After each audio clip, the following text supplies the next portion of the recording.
Allah Subhanahu wa taala. Saya sekarang ada di Pantai Kemiren, Cilacap, Jawa Tengah. Nah, ini adalah salah satu wisata yang ada di Cilacap. Sekian banyak wisata yang ada di Cilacap, ini salah satu juga wisatanya. Nah, dan perlu ketahui teman-teman, di sini juga pengunjung sangat banyak ya ketika hari Ahad atau hari Minggu.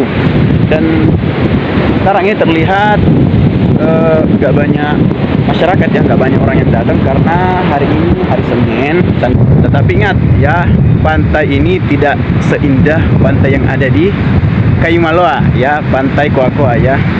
Pokoknya Kayu Maloa itu adalah pantai terbaik ya menurut saya. Baiklah teman-teman yang senantiasa dirahmati Allah Subhanahu wa taala. Seperti biasanya saya akan senantiasa memberikan nasihat kepada teman-teman dan pribadi kami sendiri. Terkadang seseorang itu ketika dia sudah jatuh di dalam kemaksiatan atau tenggelam di dalam perbuatan dosa, maka timbullah di dalam jiwanya rasa penyesalan atas dosa-dosa yang dia lakukan. Ya, maka apa yang terjadi? Mereka pengen bertobat kepada Allah Subhanahu wa taala. Akan tetapi mereka juga malu untuk bertobat kepada Allah. Kenapa? Karena kemaksiatan yang dia lakukan, dosa yang dia lakukan sangatlah banyak, sangatlah besar, sehingga itu yang membuat mereka malu bertobat kepada Allah Subhanahu wa taala ya. Allah itu Maha Pengampun, Allah itu Maha Penyayang, Allah itu Maha Pengasih ya. Rahmat Allah itu sangatlah besar daripada kemaksiatan yang kita lakukan ya. Kasih sayang Allah, rahmat Allah, ya, pengampunan Allah itu lebih besar daripada kemaksiatan yang kita lakukan ya. Oleh karenanya kita jangan sekali-kali berputus asa dari rahmat Allah Subhanahu wa taala. Bukankah Rasulullah sallallahu alaihi wasallam pernah bersabda, "Kullu bani Adam khata'una wa khairul khata'ina at-tawwabun," ya. Semua anak Adam adalah pendosa dan sebaik-baik pendosa adalah mereka yang mau bertobat kepada Allah Subhanahu wa taala.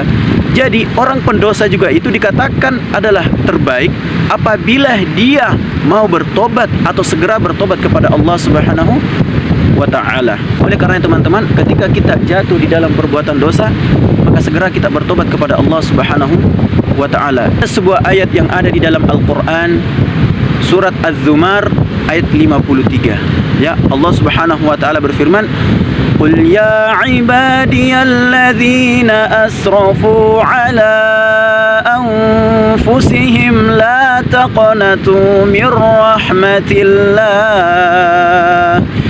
innallaha yaghfirudz-dzunuba jami'a innahu huwal ghafurur rahim."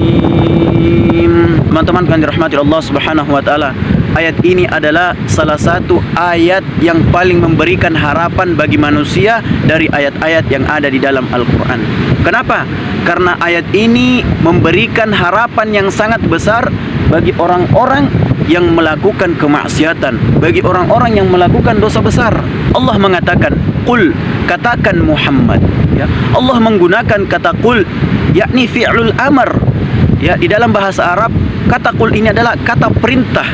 Kata perintah. Maksudnya apa? Allah Subhanahu wa taala memerintahkan Nabi Muhammad sallallahu alaihi wasallam kepada umatnya atau para dai menyampaikan kepada hamba-hamba Allah.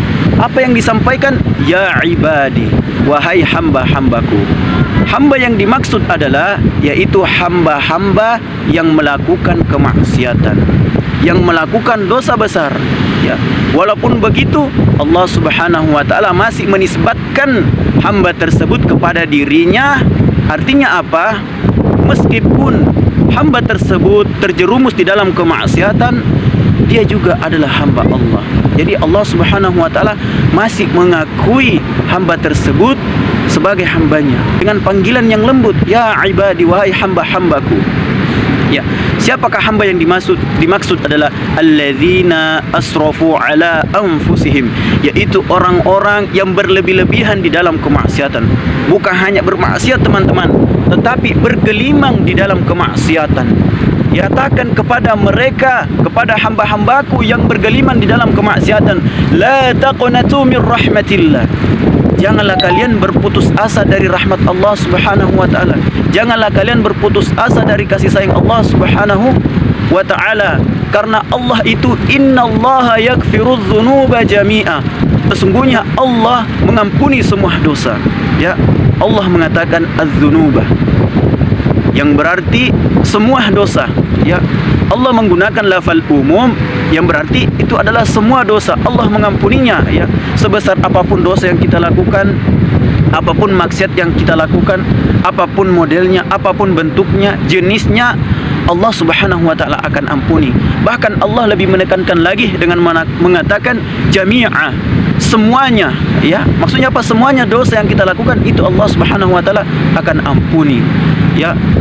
Sehingga Allah Subhanahu wa taala menutup ayatnya dengan mengatakan innahu huwal ghafurur rahim. Nah, sesungguhnya dialah Allah yang Maha Pengampun lagi Maha Penyayang. Ingat teman-teman yang dirahmati Allah Subhanahu wa taala, ketika Maha Pengampun digabung dengan Maha Penyayang, itu menunjukkan bahwasanya kasih sayang Allah, pengampunan Allah sangatlah luar biasa. Ya, oleh karenanya teman-temanku yang dirahmati Allah Subhanahu wa taala, bagi siapa yang masih terjerumus di dalam kemaksiatan, yang masih jatuh di dalam dosa-dosa, maka segera kembali kepada Allah Subhanahu wa taala, bertobat kepada Allah Subhanahu wa taala. La taqnatu mir rahmatillah. Janganlah kalian berputus asa dari rahmat Allah Subhanahu wa taala. Ya, innallaha yaghfirudz dzunuba jami'a. Karena sesungguhnya Allah mengampuni semua dosa. Ya, innahu huwal ghafurur rahim. Sesungguhnya dialah Allah yang Maha Pengampun lagi Maha Penyayang. Barakallahu fikum. Semoga yang sedikit ini bermanfaat, ya, terutama diri pribadi kami sendiri dan wabil khusus kepada semua teman-temanku yang melihat video ini. Jazakumullahu khairan. Assalamualaikum warahmatullahi wabarakatuh.